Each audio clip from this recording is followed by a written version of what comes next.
आश्चर्यवत् पश्यति कश्चिदेनामाश्चर्यवद्वदति तथैव चान्यः आश्चर्यवचेन मान्यः शृणोति श्रुत्वाप्येनं वेद न चैव कश्चित्।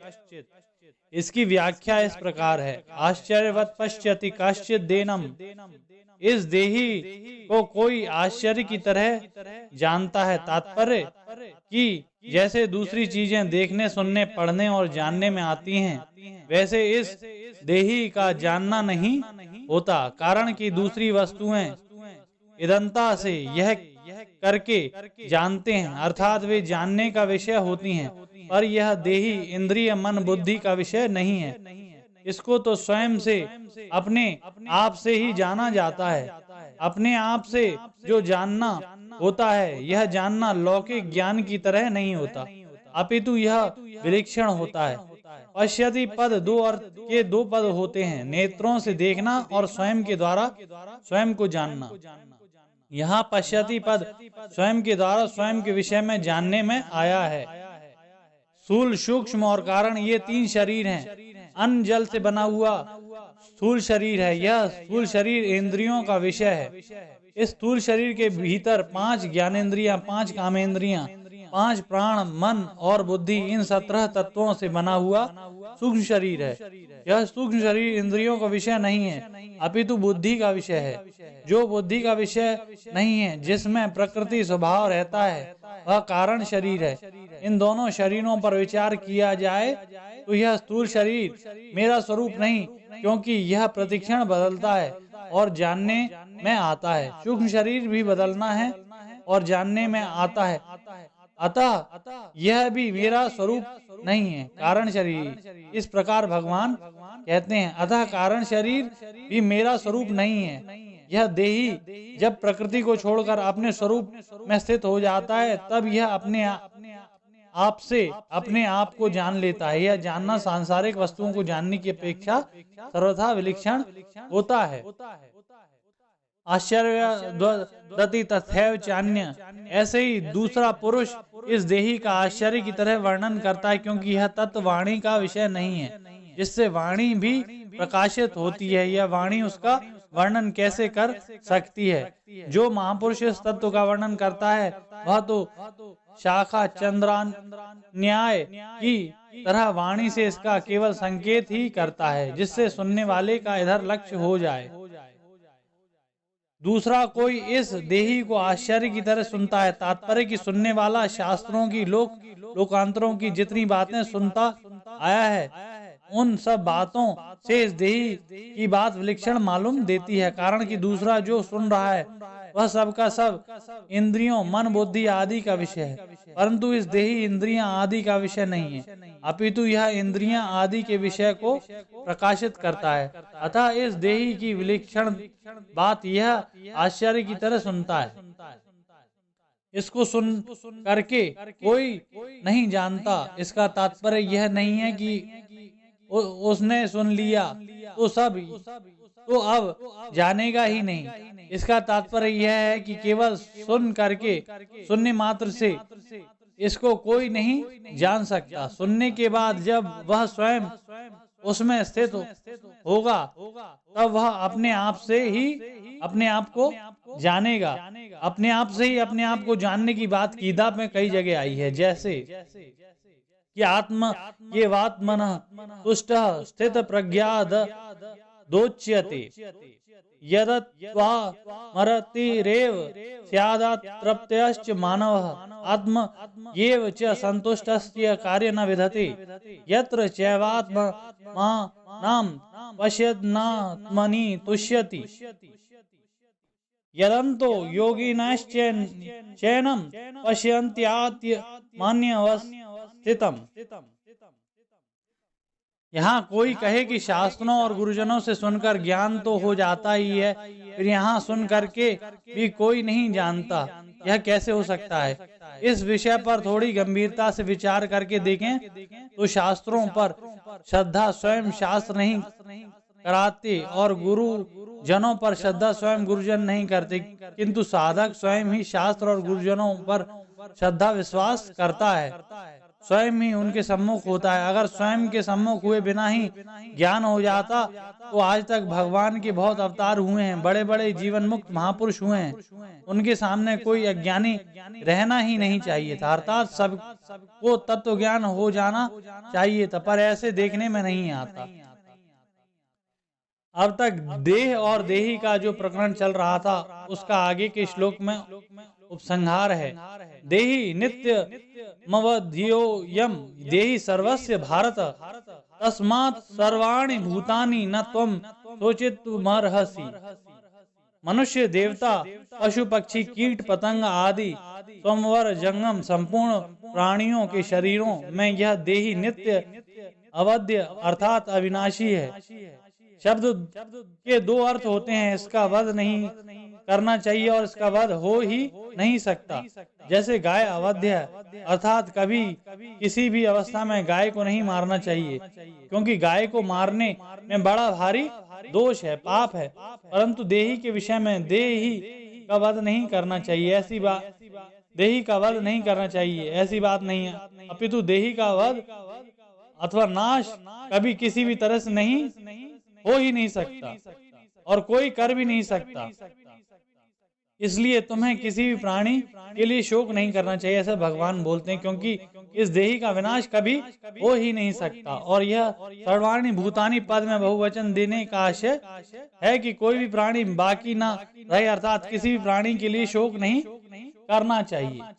यहाँ 11वें श्लोक के 30वें श्लोक तक का जो प्रकरण है वह विशेष रूप से देह, नित्य, अनित्य, सत्य, असत, अविनाशी, विनाशी, इन दोनों के विवेक के लिए, अर्थात इन दोनों को अलग अलग बताने के लिए है। कारण कि जब तक देही अलग है और देह अलग है, यह विवेक नहीं होगा, तब तक कर्मयोग, ज्ञान योग, भक्ति योग आदि कोई सा भी योग अनुष्ठान नहीं आएगा। इतना ही नहीं, स्वर्ग आदि लोकों की प्राप्ति के लिए भी देही देह के भेद को समझना आवश्यक है। कारण कि देह से अलग देही ना हो तो देह के मरने पर स्वर्ग कौन जाएगा। अतः जितने भी आस्तिक दार्शनिक हैं, वे चाहे अद्वैतवादी हों चाहे द्वैतवादी हों, किसी भी मत के क्यों ना हों, सभी शरीर के भेद को मानते ही हैं। यहाँ भगवान इसी भेद को स्पष्ट करना चाहते हैं। अर्जुन के मन में कुटुंबियों के मरने का शोक था और गुरुजनों से युद्ध आदि के पाप का भय था। अर्थात यहाँ कुटुंबियों का वियोग हो जाएगा तो उनके अभाव में दुख पाना पड़ेगा, यह शोक था। और परलोक में पाप के कारण नरक आदि का दुख भोगना पड़ेगा, यह भय था। अतः भगवान ने अर्जुन का शोक दूर करने के लिए 11वें से 30वें श्लोक तक का प्रकरण कहा है। और अर्जुन का भय दूर करने के लिए धर्म विषय का आगे का प्रकरण आरंभ करते हैं। स्वधर्मपि चावेक्ष्य न विकम पेतुर्महर्षि धर्मार्धि युद्धक्षयो यक्ष क्षत्रियस्य न विधते। इसकी व्याख्या इस प्रकार है, यह स्वयं परमात्मा का अंश है। जब यह शरीर के साथ तादात्म्य कर लेता है तो यह स्व को अर्थात अपने आप को कुछ मानता है। इसका कर्तव्य स्वधर्म कहलाता है। जैसे कोई अपने आप को ब्राह्मण, क्षत्रिय, वैश्य अथवा शूद्र मानता है तो अपने अपने वर्णोचित कर्तव्यों का पालन करना उसका स्वधर्म है। कोई अपने को शिक्षक या नौकर मानता है तो शिक्षक या नौकरी के कर्तव्यों का पालन करना उसका स्वधर्म है। कोई अपने को किसी का पिता मानता है, किसी का पुत्र मानता है तो पुत्र या पिता के प्रति किए जाने वाले कर्तव्यों का पालन करना उसका स्वधर्म है। धर्म युद्ध से बढ़कर क्षत्रिय के लिए दूसरा कोई कल्याणकारक कर्म नहीं है। अर्थात क्षत्रिय के लिए क्षत्रिय के कर्तव्य का अनुष्ठान करना ही खास काम है और शूद्र के लिए अपने अपने कर्तव्यों का अनुष्ठान करने के सिवाय और कोई कार्य नहीं है। अर्जुन ने 7वें श्लोक में प्रार्थना की थी कि आप मेरे लिए निश्चित श्रेय की बात कहिए, और उत्तर में भगवान कहते हैं कि तो अपने धर्म का पालन करने से ही होगा। किसी भी दृष्टि से अपने धर्म का त्याग कल्याणकारक नहीं है। अर्जुन क्षत्रिय थे, इसलिए भगवान ने इस प्रकरण में क्षत्रिय धर्म की बात कही। वास्तव में यहाँ छात्र धर्म चारों वर्णों का उपलक्षण है, इसलिए ब्राह्मण आदि अन्य वर्णों का भी यहाँ अपना अपना धर्म कर्तव्य समझ लेना चाहिए। यदृच्छया चोपपन्नम स्वर्ग द्वार पाव्रतम सुखिना क्षत्रिय पार्थ लभन्ते युद्ध में दृश्यम। पांडवों से जुआ खेलने में दुर्योधन ने यह शर्त रखी थी कि अगर इसमें आप हार जाएंगे तो आपको 12 वर्ष का वनवास और 1 वर्ष का अज्ञातवास भोगना होगा। 13वें वर्ष के बाद आपको अपना राज्य मिल जाएगा, परंतु अज्ञातवास में अगर आप लोगों को खोज लेंगे तो आप लोगों को दोबारा 12 वर्ष का वनवास भोगना पड़ेगा। जुए में हार जाने पर शर्त के अनुसार पांडवों ने 12 वर्ष का वनवास और 1 वर्ष का अज्ञातवास भोग लिया। इसके बाद जब उन्होंने अपना राज्य मांगा तब दुर्योधन ने कहा कि मैं बिना युद्ध किए सुई की तीखी नोक जितनी जमीन भी नहीं दूंगा। दुर्योधन के ऐसा कहने पर भी पांडवों की ओर से बार बार संधि का प्रस्ताव रखा गया, पर दुर्योधन ने पांडवों से संधि स्वीकार नहीं की। इसलिए भगवान अर्जुन से कहते हैं कि यह युद्ध तुम लोगों को अपने आप प्राप्त हुआ है और अपने आप प्राप्त हुए धर्ममय युद्ध में जो क्षत्रिय शूरवीर लड़ते हुए मरता है उसके लिए स्वर्ग का दरवाजा खुला रहता है। सुखिनः क्षत्रिय पार्थ लभन्ते युद्ध में दृश्यम। ऐसा धर्ममय युद्ध जिनको प्राप्त हुआ वे क्षत्रिय बड़े सुखी हैं। और सुखी कहने का तात्पर्य कि अपने कर्तव्य का पालन करने में जो सुख है वह सुख सांसारिक भोगों को भोगने में नहीं है। युद्ध न करने से क्या हानि होती है इसको आगे के 4 श्लोकों में वर्णन करते हैं। अथा चेत मेमं धर्म्य संग्रामं न करिष्यसि तथा स्वधर्म कीर्ति न हित्वा पापमवाप्स्यसि। यहाँ अथ अव्यय पक्षांतर में आया है कि चेत अव्यय संभावना के अर्थ में आया है। इसका तात्पर्य है कि यद्यपि तू युद्ध के बिना रह नहीं सकेगा पर छात्र स्वभाव के परवश हुए तू युद्ध करेगा ही। तथापि अगर ऐसा मान लें कि तू युद्ध नहीं करेगा तो भी तेरे द्वारा छात्र धर्म का त्याग हुआ, ऐसा भगवान बोलते हैं। छात्र धर्म का त्याग होने से तुझे पाप लगेगा और तेरी कीर्ति का भी नाश होगा, ऐसा प्रभु अर्जुन को बोलते हैं। आपसे आप प्राप्त हुआ धर्म रूप कर्तव्य का त्याग करके तू क्या करेगा? अपने धर्म का त्याग करने से तू और धर्म स्वीकार करना पड़ेगा, जिससे तुझे पाप लगेगा। युद्ध का त्याग करने से दूसरे लोग ऐसा मानेंगे कि अर्जुन जैसे शूरवीर मरने से भयभीत हो गया, इससे तेरी कीर्ति का नाश होगा, ऐसा भगवान अर्जुन को समझाते हैं। अकीर्ति चापि भूतानि कथा ये श्यन्ति ते व्ययाम स्वभावेस्तस्य च कीर्तिर मरणादतिरिच्यते। अकीर्ति चापि भूतानि कथा ये श्यन्ति ते व्ययाम। मनुष्य, देवता, यक्ष, राक्षस आदि जिन प्राणियों का तेरे साथ कोई संबंध नहीं है, अर्थात जिनकी तेरे साथ न मित्रता है और न शत्रुता है, ऐसे साधारण प्राणी भी तेरी अपकीर्ति अपयश का कथन करेंगे कि देखो अर्जुन कैसा भीरू था जो कि अपने छात्र धर्म से विमुख हो गया। यह कितना सूरवीर था, पर युद्ध के मौके पर उसकी कायरता प्रकट हो गई, जिसका कि दूसरों को पता ही नहीं था। भया द्रोणादुपरताम मंस्यन्ते त्वं महारथः येषां न त्वं बहुमतो भूत्वा यस्यसि लाघवम्। तू ऐसा समझता है कि मैं केवल अपना कल्याण करने के लिए युद्ध से उपरत हुआ हूं, परंतु अगर ऐसी बात होती तो युद्ध को तू पाप समझता तो पहले ही एकांत में रहकर भजन स्मरण करता और तेरे युद्ध के लिए प्रवृत्ति भी नहीं होती, परंतु तू एकांत में ना रहकर युद्ध में प्रवृत्त हुआ, ऐसा भगवान अर्जुन को समझाते हैं। और अगर तू युद्ध से निवृत्त होगा तो बड़े बड़े महारथी लोग ऐसा ही मानेंगे कि युद्ध के में मारे जाने के भय से ही अर्जुन युद्ध से निवृत्त हुआ है।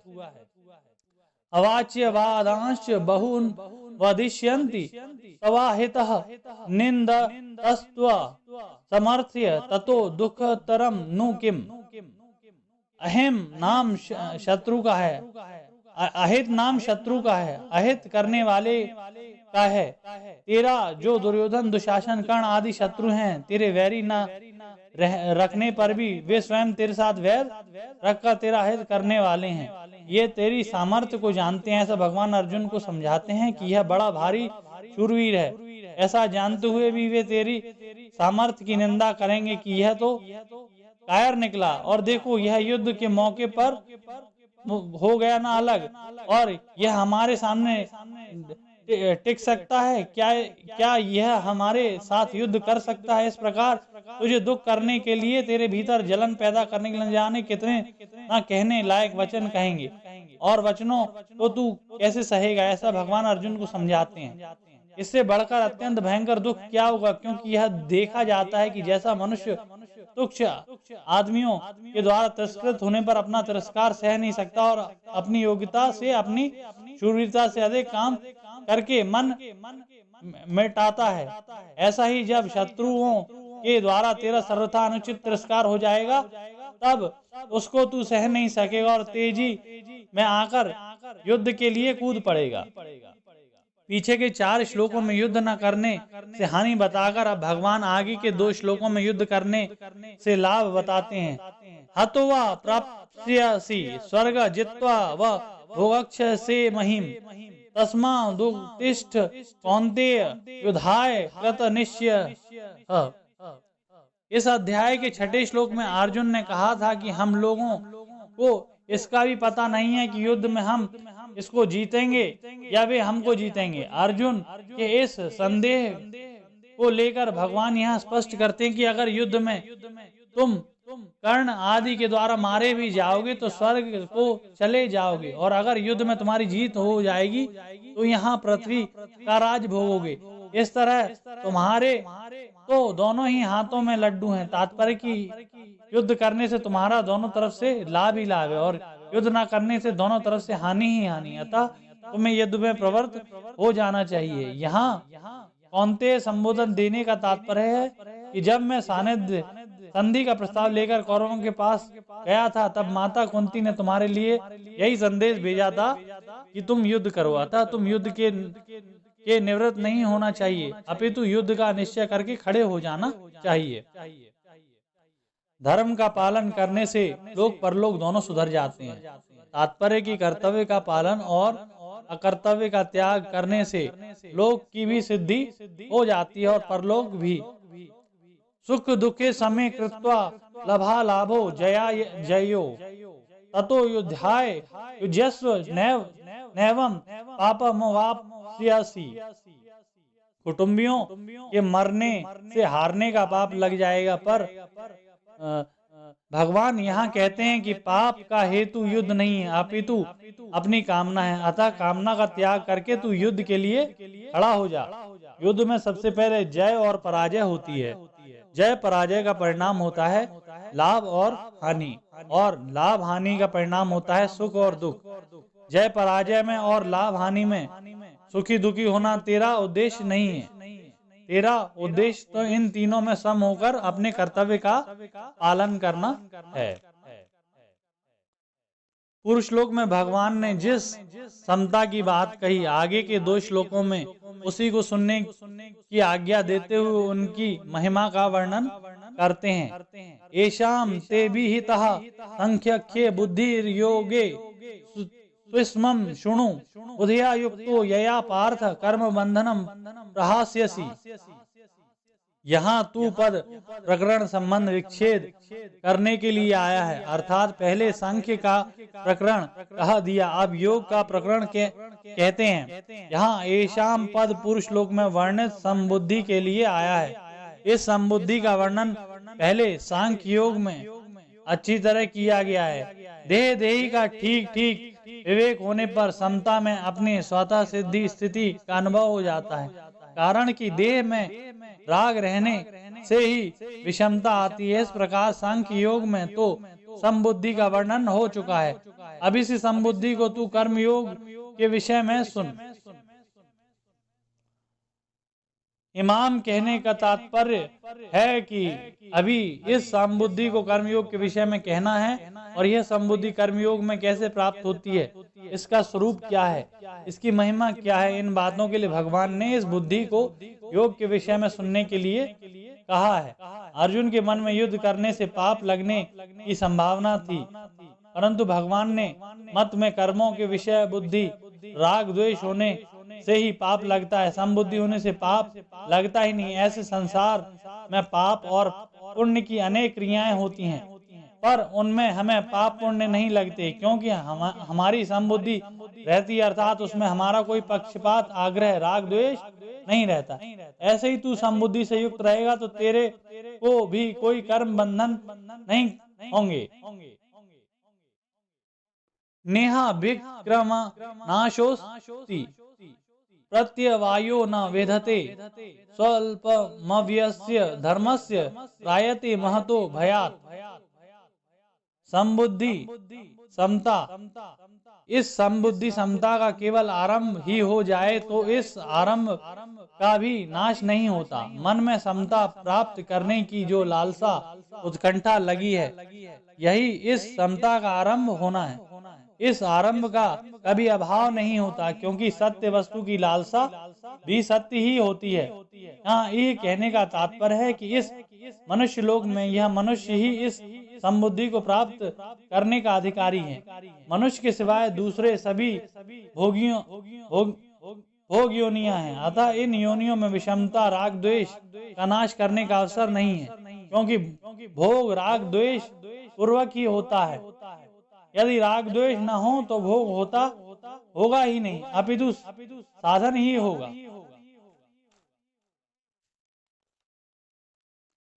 39वें श्लोक में भगवान ने जिस समबुद्धि को योग से मैं सुनने के लिए कहा था, उसी समबुद्धि को प्राप्त करने का साधन आगे के श्लोक में बताते हैं।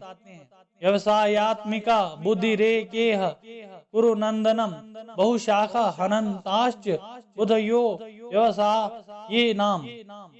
कर्मयोगी साधक का ध्येय लक्ष्य जिस समता को प्राप्त करने का रहता है, वह समता परमात्मा का स्वरूप है।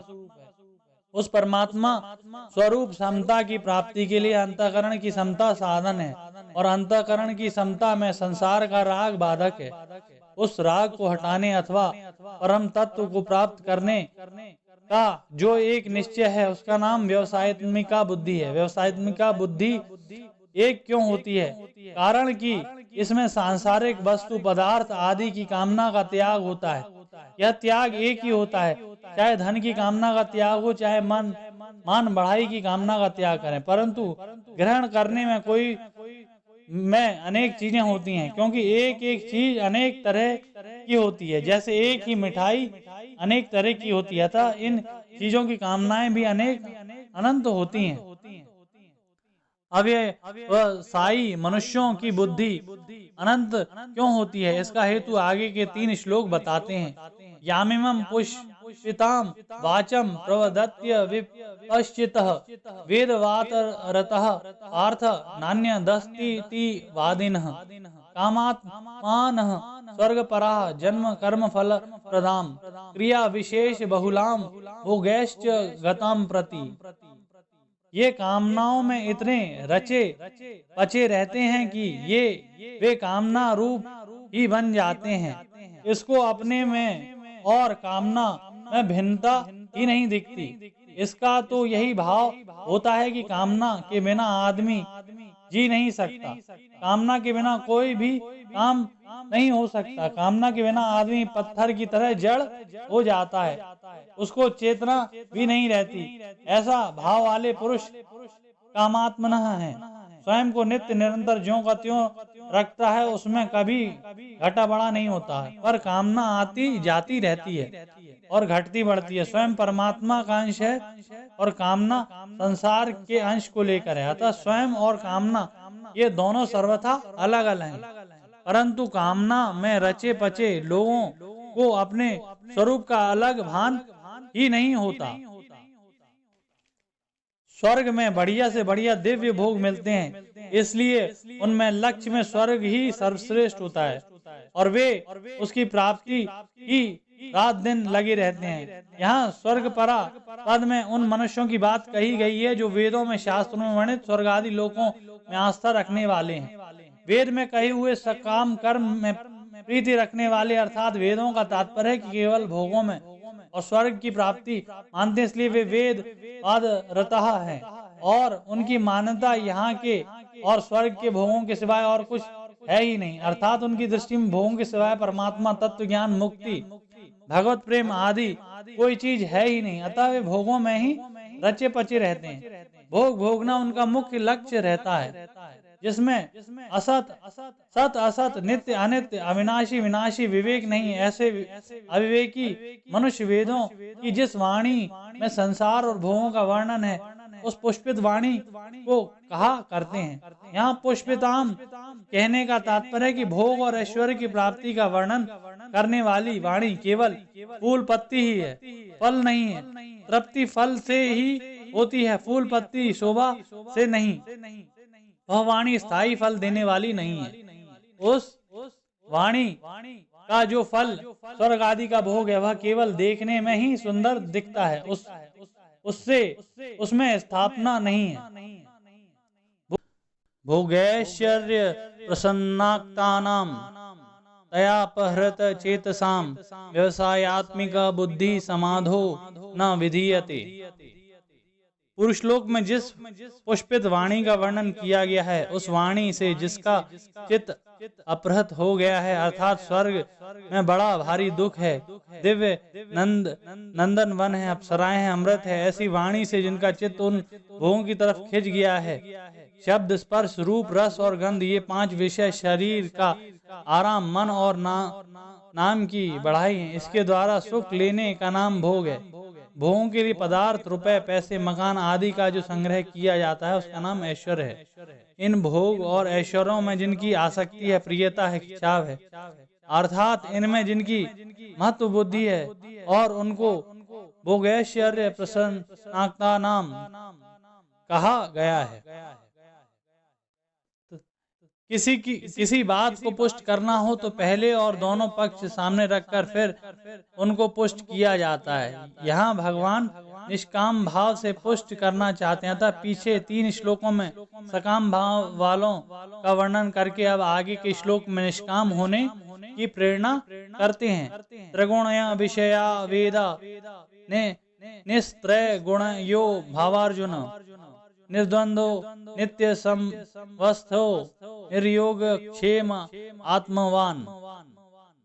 यहाँ वेदों का तात्पर्य वेदों से तात्पर्य वेदों के उस अंश में है जिनका तीनों गुणों का और तीनों गुणों के कार्य स्वर्ग आदि भोग भूमियों का वर्णन है। यहाँ उपयुक्त पदों का तात्पर्य वेद की निंदा नहीं है अपितु निष्काम भाव की महिमा में है।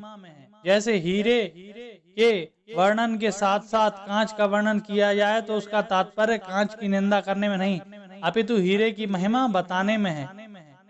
यहाँ ऐसा ही यहाँ निष्काम भाव की महिमा बताने के लिए ही वेदों ने सकाम भाव का वर्णन आया है।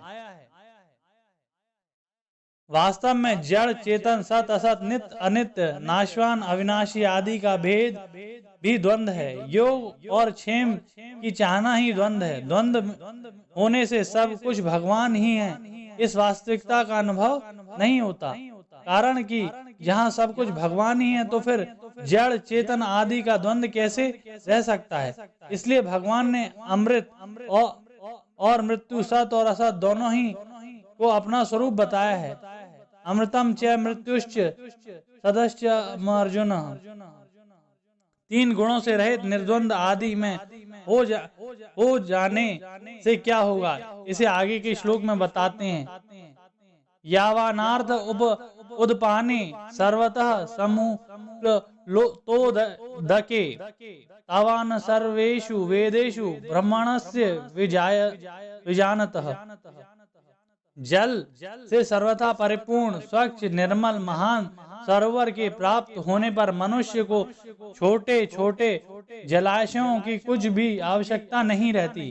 कारण कि छोटे से छोटे जलाशय में अगर हाथ पैर धोए जाएं तो उसमें मिट्टी घुल जाने से वह जल स्नान के लायक नहीं रहता और अगर उसमें स्नान किया जाए तो वह जल कपड़े धोने के लायक नहीं रहता, और यदि उसमें कपड़े धोए जाएं तो वह जल पीने लायक नहीं रहता। परंतु महान सरोवर के मिलने पर उसमें सब कुछ करने पर भी उसमें कुछ भी फर्क नहीं पड़ता, अर्थात उसकी स्वच्छता, निर्मलता, पवित्रता वैसी की वैसी ही रहती है।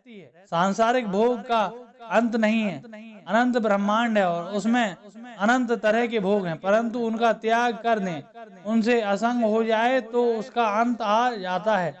ऐसी कामनाएं भी अनंत होती हैं, परंतु उनका त्याग कर दें, निष्काम हो जाएं तो उसका अंत आ जाता है। भगवान ने 39वें श्लोक में जिस समबुद्धि समता को सुनने के लिए अर्जुन को आज्ञा दी थी, अब आगे के श्लोक में उसकी प्राप्ति के लिए कर्म करने की आज्ञा देते हैं। कर्मण्येवाधिकारस्ते मां फलेषु कदाचन मां कर्म फल हेतुर्मा ते संज्ञोस्तु वा कर्मणि।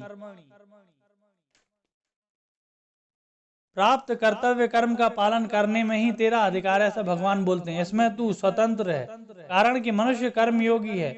मनुष्य के सिवाय दूसरी कोई भी योनि नया काम करने के लिए नहीं है। पशु पक्षी आदि, जंगम और वृक्ष लता आदि स्थावर प्राणी नया कर्म नहीं कर सकते। देवता आदि ने नया कर्म करने की सामर्थ्य तो दी है, पर वे केवल पहले किए गए यज्ञ, दान आदि शुभ कर्मों का फल भोगने के लिए हैं।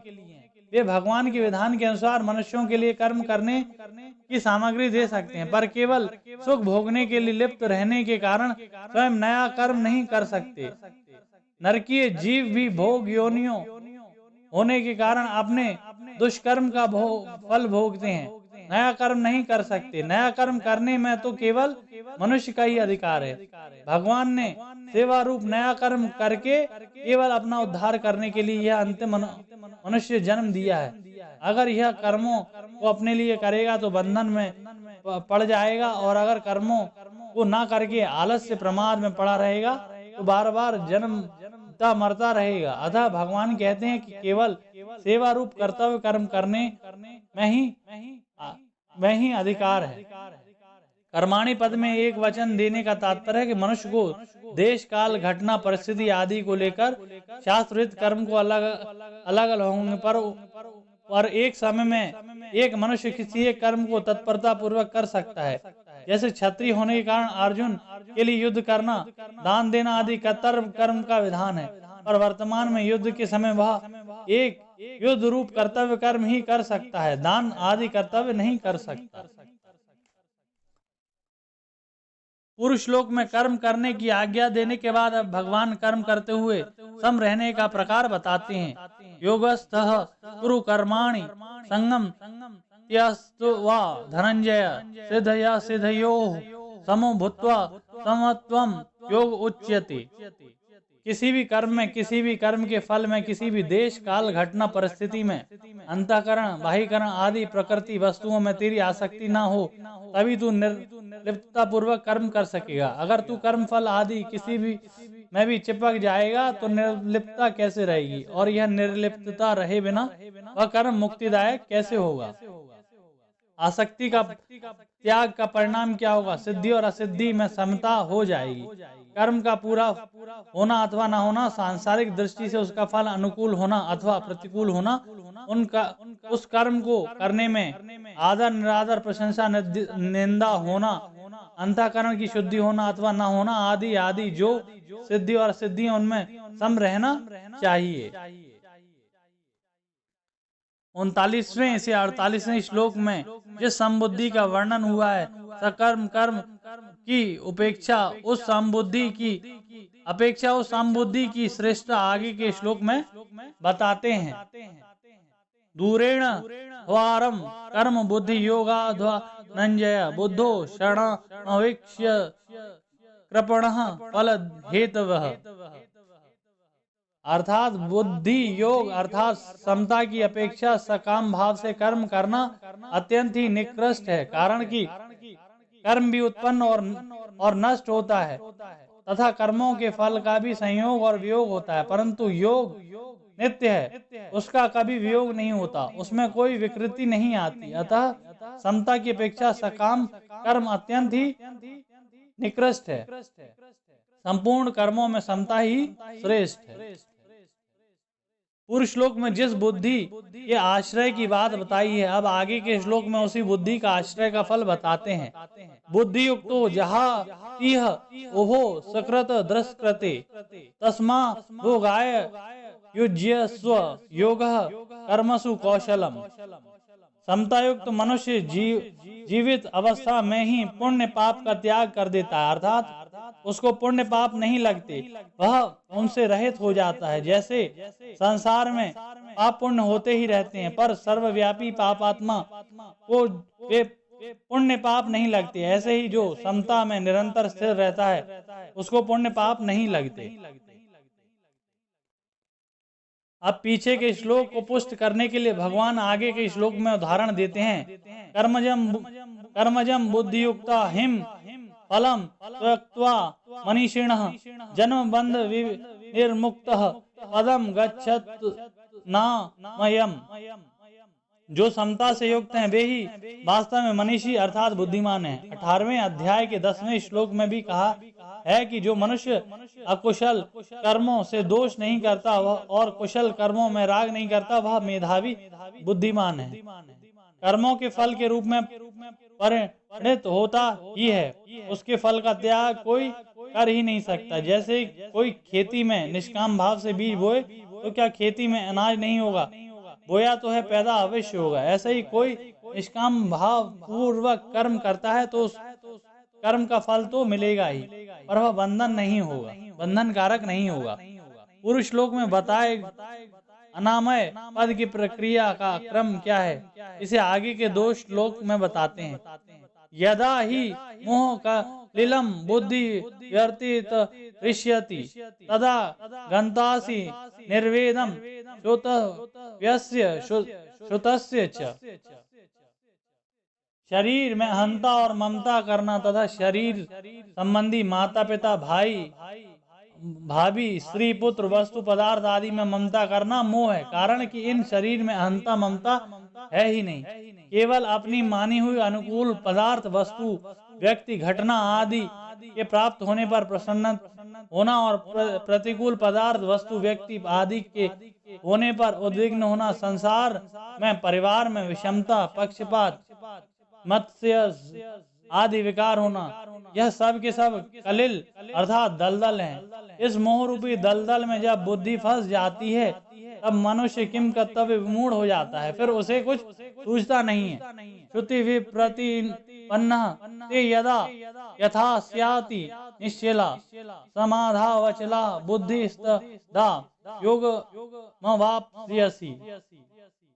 नाना प्रकार के शास्त्रीय मतभेदों को लेकर जो मोह होता है उसे तरने के लिए भगवान इस श्लोक में कहते हैं, अर्जुन के मन में यह श्रुति विप्रतिपत्ति है और अपने गुरुजनों का अथवा कुटुंबियों का नाश करना भी उचित नहीं है और अपने छात्र धर्म युद्ध करने का त्याग करना भी उचित नहीं है। एक तरफ तो कुटुंबियों की रक्षा हो और एक तरफ छात्र धर्म का पालन हो। इसमें अगर कुटुंबी रक्षा करें तो युद्ध नहीं होगा और युद्ध करें तो कुटुंबियों की रक्षा नहीं होगी। इन दोनों बातों में अर्जुन की श्रुति विप्रतिपत्ति है और उसकी बुद्धि विचलित हो रही है। अर्थात भगवान शास्त्रीय मतभेदों में बुद्धि को निश्चल और परमात्मा प्राप्ति के विषय में बुद्धि को अचल करने की प्रेरणा करते हैं। मोह कलिल और श्रुति विप्रतिपत्ति दूर होने पर योग के प्राप्त हुए स्थिर बुद्धि वाले पुरुष विषय में अर्जुन प्रश्न करते हैं। अर्जुन उवाच स्थित प्रज्ञस्य का भाषा समाधि स्थस्य केशव स्थित धी किम प्रथा शेतः किमासीत ब्रजेत किम।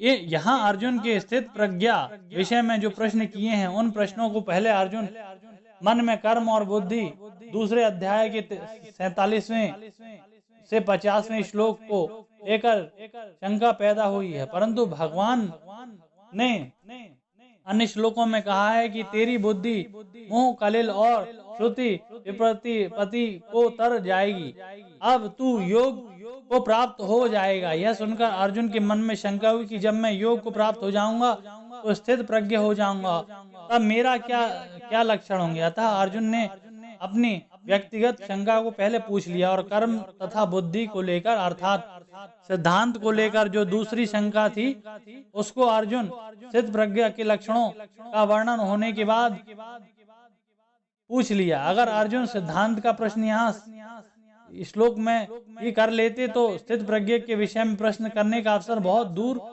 पड़ जाता। जो मनुष्य परमात्मा को प्राप्त हो चुका है उसके लिए समाधिस्थ पद आया है।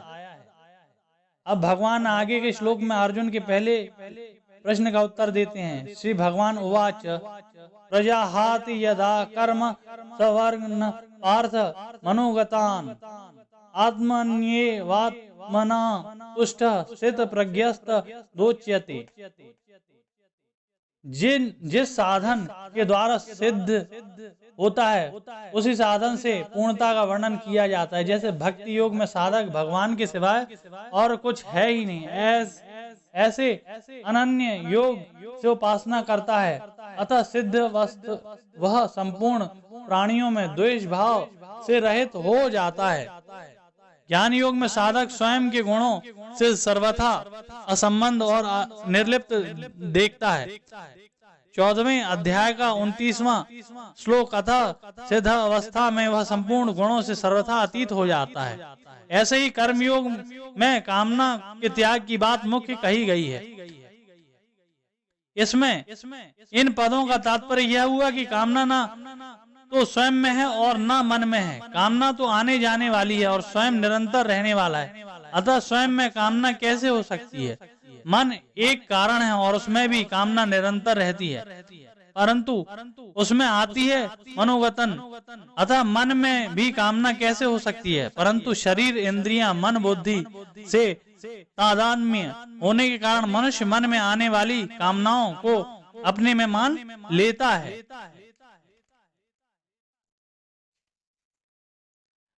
अब आगे 2 श्लोकों में स्थित प्रज्ञ कैसे बोलता है इस दूसरे प्रश्न का उत्तर देते हैं। दुखेष्वनु द्विग्र मनः सुखेषु विगत स्पृहा वीतराग भय क्रोध स्थित धीर निरुच्यते। ऐसी क्रिया की प्रधानता को लेकर प्रश्न किया पर भगवान भाव की प्रधानता को लेकर उत्तर देते हैं, क्योंकि क्रियाओं में भाव ही मुख्य है। क्रिया मात्र भाव पूर्ण ही होती है। भाव बदलने से क्रिया बदल जाती है, अर्थात बाहर से क्रिया वैसी ही दिखने पर भी वास्तव में क्रिया वैसी ही नहीं रहती। स सर्व त्राण भिस्त्रे हस्त प्राप्य शुभ शुभाम नाभि नभदति न देष्टि तस्य प्रज्ञा प्रतिष्ठिता। पूर्व श्लोक में भगवान ने कर्तव्य कर्म करते हुए निर्विकार रहने की बात बताई। अब आगे के श्लोकों में कर्मों के अनुसार प्राप्त होने वाली अनुकूल प्रतिकूल परिस्थितियों में सम निर्विकार रहने की बात बताते हैं। अब भगवान आगे के श्लोक में सिद्ध प्रज्ञ कैसे बैठता है इस तीसरे प्रश्न का उत्तर आरंभ करते हैं। यदा संहरते चायम कुर्मुंग निव सर्वशः इंद्रियाणानि यार्थ तस्य प्रज्ञा प्रतिष्ठिता। यहाँ कछुए का दृष्टांत देने का तात्पर्य है कि जैसे कछुआ चलता है तो उसके 6 अंग दिखते हैं, 4 पैर, 1 पूंछ और 1 मस्तक, परंतु जब वह अपने अंगों को छिपा लेता है तो केवल उसकी पीठ ही दिखाई देती है। ऐसे ही स्थित प्रज्ञ 5 इंद्रियों और 1 मन, इन 6 को अपने अपने विषयों से हटा लेता है और अगर उनका इंद्रियों आदि के साथ किंचित मात्र भी मानसिक संबंध बना रहता है तो वह स्थित प्रज्ञ नहीं होता। केवल इंद्रियों का विषय से हट जाना ही स्थित प्रज्ञ का लक्षण नहीं है। इसे आगे के श्लोक में बताया गया है। विषया विनिवर्तन्ते निहा हरस्य देहिनः रसवर्ज रसोप्यस्य परम दृष्ट्वा निर्वर्तते। मनुष्य निराहार 2 तरह से होता है, अपनी इच्छा से भोजन का त्याग कर देने अथवा बीमारी आने से भोजन का त्याग हो जाना और संपूर्ण विषयों का त्याग करके एकांत में बैठना, अर्थात इंद्रियों के विषय से हटा लेना। यहाँ इंद्रियों के विषय से हटाने वाले साधक के लिए निराहारस्य पद आया है। रस की निवृत्ति ना हो तो क्या आपत्ति है, इसे आगे के श्लोक में बताया गया है। ययो तो हपि कौन्तेय पुरुषस्य विपश्चितः इंद्रियाणानि प्रमाथिनि हरन्ति प्रसभम मनः। स्वयं को जो स्वयं यत्न करता है, साधना करता है, हर एक काम को विवेकपूर्ण करता है, आसक्ति और फल इच्छा का त्याग करता है, दूसरों का हित हो, दूसरों को सुख पहुंचे, दूसरों का कल्याण हो, ऐसा भाव रखता है और वैसी क्रिया भी करता है, तो स्वयं कर्तव्य कर्तव्य सार असार जानता है और कौन कौन से कर्म करने से उसको क्या क्या परिणाम होगा, इसको भी जानने वाला ऐसा विद्वान पुरुष के लिए यह पद आए हैं। यह तो अपि पुरुषस्य उपतिष्ठः। पुरुष लोक में यह बताया गया कि रस बुद्धि होने से यत्न करते हुए विद्वान मनुष्य की भी इंद्रियां उसके मन को हर लेती हैं, जिससे उसकी बुद्धि परमात्मा में प्रतिष्ठित नहीं होती। अतः रस बुद्धि दूर कैसे किया जाए, इसका उपाय आगे के श्लोक में बताते हैं। तानि सर्वाणि संगम्य युक्त आसीत मत्परः वशोहिम यस्य इंद्रियाणि तस्य प्रज्ञा प्रतिष्ठिता। जो बलपूर्वक मन का हरण करने वाली इंद्रियां हैं, उन सब को वश में करके अर्थात सजगता पूर्वक उनको कभी भी विषय में विचलित न होने देकर स्वयं में परायण हो जाए। तात्पर्य यह हुआ कि जब साधक इंद्रियों के वश में रहता है, तब उसमें अपने बल का अभिमान रहता है, और मैंने इंद्रियों को अपने वश में लिया है, यह अभिमान साधक को उन्नत नहीं होने देता, उसे भगवान से विमुख करा देता है। अतः साधक इंद्रियों का संगमन करने में कभी अपने बल का अभिमान न करके उसमें अपने उद्योग को कारण न माने, अपितु केवल भगवत कृपा को ही कारण माने कि मेरे को इंद्रियों के संयमन में जो सफलता मिली है वह केवल भगवान की कृपा से ही मिली है। इस प्रकार भगवान के परायण होने से उसका साधन सिद्ध हो जाता है। भगवान के परायण होने से तो इंद्रियां वश में होकर रस बुद्धि निवृत्त हो जाएगी, पर भगवान के परायण न होने से क्या होता है, इस पर आगे के 2 श्लोक कहते हैं। ध्यायतो विषया पुंसः संखस्तेषु उपजायते संगस्य संजयते कामः कामं क्रोधो विजायते क्रोधाद्वति सम्मोह हत स्मृति भी भ्रम स्मृति भंशास्य बुद्धि नाशो बुद्धि नाशात् प्रणश्यति। भगवान के परायण न होने से, भगवान का चिंतन न होने से विषयों का ही चिंतन होता है। कारण कि जीव के एक तरफ परमात्मा है और एक तरफ संसार। जब परमात्मा का आश्रय छोड़ देता है तो वह संसार का आश्रय लेकर संसार का ही चिंतन करता है, क्योंकि संसार के सिवाय संसार के चिंतन का दूसरा कोई विषय रहता ही नहीं। इस तरह चिंतन करते करते मनुष्य इन विषय में आसक्ति राग प्रियता पैदा हो जाती है, और आसक्ति पैदा होने से मनुष्य उन विषयों का सेवन करता है। विषयों का सेवन चाहे मानसिक हो चाहे शारीरिक हो, उनसे जो सुख मिलता है उन विषय में प्रियता पैदा होती है। प्रियता से उस विषय का बार बार चिंतन होने से लगता है अब उस विषय के सिवाय सेवन करें चाहे ना करें, पर विषयों में राग पैदा हो जाता है। यह नियम है। अब भगवान आगे के श्लोक में स्थित प्रज्ञ कैसे चलता है उस इन चौथे प्रश्न का उत्तर देते हैं। राग द्वेष वियुक्तैस्तु विषयानिन्द्रिय चरण आत्मवश वेधेयात्मा प्रसादात्माधि गच्छति प्रसादे सर्व दुखानां हरे रसोपजायते प्रसन्न चेतसे हाशु बुद्धि पर्यवतिष्ठते। पुरुष लोक में भगवान ने कहा कि आसक्ति रहते हुए विषय का चिंतन करने मात्र से पतन हो जाता है, और यहाँ कहते हैं कि आसक्ति न रहने पर विषयों का सेवन करने से उत्थान हो जाता है। वहां तो बुद्धि का नाश बताया और यहाँ बुद्धि का परमात्मा ने स्थित होने पर बताया। इस प्रकार कहे गए विषय में यहाँ विषय का अंतर बताने के लिए यहाँ तू पद आया है। साधक का अंतःकरण अपने वश में रहना चाहिए। अंतःकरण को वशीभूत किए बिना कर्मयोग सिद्ध नहीं होता, अपितु कर्म करते हुए विषय में राग होने और पतन होने की संभावना रहती है। पीछे के 2 श्लोकों में जो बात कही है उसे आगे के 2 श्लोकों में व्यतिरेक रीति से पुष्ट करते हैं। नास्ति बुद्धि र युक्तस्य न चा युक्तस्य भावना न च भाव यतः शांति रस शांतस्य कुतः सुखम।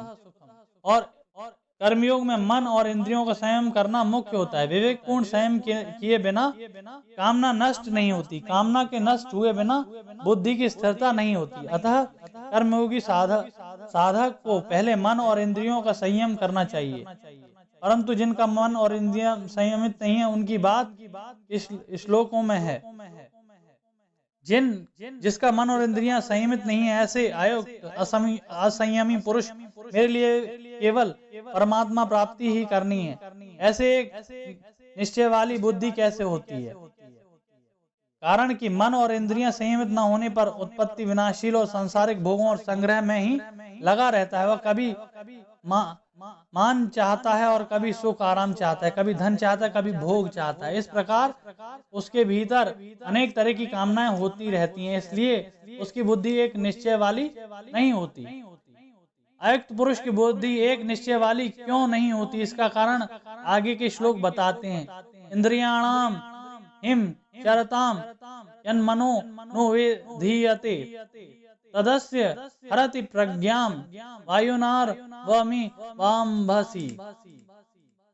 मनुष्य को यह जन्म केवल परमात्मा प्राप्ति के लिए मिला है, अतः मुझे तो केवल परमात्मा प्राप्ति ही करनी है, चाहे जो हो जाए। ऐसा अपना ध्येय दृढ़ होना चाहिए। ध्येय दृढ़ होने से साधक की अहंता में भोगों का महत्व हट जाएगा और महत्व हट जाने से व्यवसायत्मिका बुद्धि दृढ़ हो जाती है। परंतु जब व्यवसायत्मिका बुद्धि दृढ़ नहीं होती तब उस दिशा क्या होती है, इसका वर्णन यहाँ है।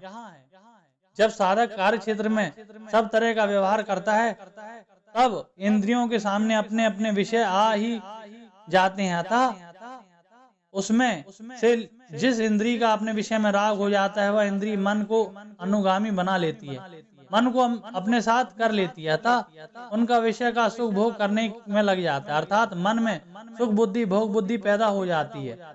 मन में उस विषय का रंग चढ़ जाता है, उसका महत्व बैठ जाता है। जैसे भोजन करते समय किसी पदार्थ का स्वाद आता है तो रस इंद्रिय उसमें आसक्त हो जाती है। आसक्त होने पर रस इंद्रिय मन को भी खींच लेती है और मन उसका स्वाद में प्रसन्न हो जाता है, राजी हो जाता है। आयुक्त पुरुष की निश्चयात्मिका बुद्धि क्यों नहीं होती, इसका हेतु तो पुरुष लोक में बता दिया। अब जो युक्त होता है उसकी स्थिति का वर्णन करने के लिए आगे का श्लोक कहते हैं। तस्माधास्य महाबाहो निगृहीतानि सर्वशः इंद्रियाणानि व्यस्तस्य प्रज्ञा प्रतिष्ठिता। 60वें श्लोक में मन और इंद्रियों को वश में करने के लिए जो विषय चला आ रहा है उसका उपसंहार करते हुए पद में कहते हैं कि जिस मन और इंद्रियों में संसार का आकर्षण नहीं रहता उसकी बुद्धि प्रतिष्ठित है। जिसकी इंद्रियां सर्वथा वश में हैं उसमें साधारण मनुष्य में क्या अंतर है, इसे आगे के श्लोक में बताते हैं। या निशा सर्वभूतानां तस्याम जागृति संयमी यस्याम जागृति भूतानि सा निशा पश्यति मुनो। अर्थात जिनकी इंद्रियां और मन वश में हैं, जो भोग में आसक्त हैं, वे सब परमात्मा तत्व की तरफ से सोए हुए हैं। परमात्मा क्या है, तत्व ज्ञान क्या है, हम दुख क्यों पा रहे हैं, संताप जलन क्यों हो रही है, हम जो कुछ कर रहे हैं उसका परिणाम क्या होगा, इस तरह बिल्कुल ना देखना ही उसकी रात है और उसके लिए बिल्कुल अंधेरा है। मननशील संयमी मनुष्य को संसार रात की तरह दिखता है। इस पर यह प्रश्न उठता है कि क्या यह सांसारिक पदार्थों में संपर्क नहीं आता? अगर नहीं आता तो उसका जीवन निर्वाह कैसे होता है, और अगर आता है तो उसकी स्थिति कैसी रहती है? इन बातों को विवेचना करने के लिए आगे का श्लोक कहते हैं। अपूर्ण माण मचलाम प्रतिष्ठाम समुद्र मापः प्रविशन्ति यद्वत् तद्वत् काम याम प्रविशन्ति सर्वे स शांति प्रोति न काम कामी। वर्षा काल में नदियों और नालों का जल बहुत बढ़ जाता है। कई नदियों में बाढ़ आ जाती है, परंतु जब वह जल चारों ओर से जल द्वारा परिपूर्ण समुद्र में आकर मिलता है तब समुद्र बढ़ता नहीं है और मर्यादा में ही रहता है। परंतु जब गर्मी के दिनों में नदियां और नदों का जल बहुत कम हो जाता है तब समुद्र घटता नहीं। तात्पर्य कि नदी नालों का जल ज्यादा होने से अथवा कम होने से या न आने से तथा बढ़वानल और सूर्य के द्वारा जल का शोषण होने से समुद्र में कोई फर्क नहीं पड़ता और वह बढ़ता घटता नहीं है। उसको नदी नालों के जल की अपेक्षा नहीं रहती, वह तो सदा सर्वदा ज्यों का त्यों ही परिपूर्ण रहता है और अपनी मर्यादा का कभी त्याग नहीं करता। अब आगे के श्लोक में स्थित प्रज्ञ कैसे चलता है, इस प्रश्न का उत्तर उपसंहार करते हैं। विहाय कामान्य सर्वमुपश्रति निस्पृहा निर्ममो निरहंकार स शांति मधि गच्छति। अप्राप्त वस्तु की इच्छा का नाम कामना है। स्थित प्रज्ञ महापुरुष संपूर्ण कामनाओं का त्याग कर देता है। कामनाओं का त्याग कर देने पर भी शरीर के निर्वाह मात्र के लिए देश काल वस्तु व्यक्ति पदार्थ आदि की जो आवश्यकता दिखती है अर्थात जीवन निर्वाह के लिए प्राप्त और अप्राप्त वस्तु आदि की जो जरूरत दिखती है उसका नाम स्पृहा है। सिद्ध प्रज्ञ पुरुष का इस स्पृहा का भी त्याग कर देता है, कारण कि जिसके लिए शरीर मिला था और जिसकी आवश्यकता थी उस तत्व की प्राप्ति हो गई, वह आवश्यकता पूरी हो गई। अब शरीर रहे चाहे ना रहे, शरीर निर्वाह हो चाहे ना हो, इस तरफ वह बेपरवाह रहता है। यही उसका निस्पृहा होना है। कामना स्पृहा ममता अहमता में रहित होने पर उसकी क्या स्थिति होती है, इसका वर्णन आगे के श्लोक में करते हुए इस विषय का उपसंहार करते हैं। येषां ब्रह्म स्थितः पार्थ नैनम प्राप्य विमुहति स्थितस्य मंत कालेपि ब्रह्म निर्वाण रक्षति। अर्थात येषां ब्रह्म स्थितः पार्थ, यह ब्राह्मी स्थिति है अर्थात ब्रह्म को प्राप्त हुए मनुष्य की स्थिति। अहंकार रहित होने पर से जब व्यक्तित्व मिट जाता है तब उसकी स्थिति स्वतः ही ब्रह्म में होती है, कारण कि संसार के साथ संबंध रखने से ही व्यक्ति का व्यक्तित्व था। उस संबंध को सर्वथा छोड़ देने से योगी की अपनी कोई व्यक्तिगत स्थिति नहीं रहती।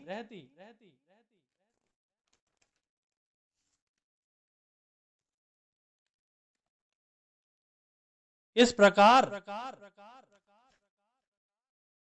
ओम तत्सदिति श्रीमद् भागवत सुपनिषत्सु ब्रह्म विद्यायाम योग शास्त्रे श्री कृष्ण अर्जुन संवादे सांख्य योग नाम द्वितीय अध्याय।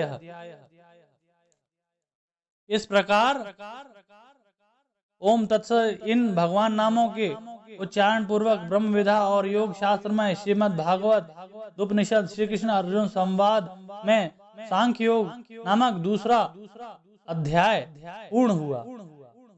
कर्मयोग और सांख्य योग भक्ति योग आदि सभी साधनों में विवेक की बड़ी आवश्यकता है। सांख्य योग में इस विवेक की मुख्यता है कि सांख्य योग से ही भगवान ने अपना उपदेश आरंभ किया है, अर्थात इस अध्याय का नाम सांख्य योग रखा गया है।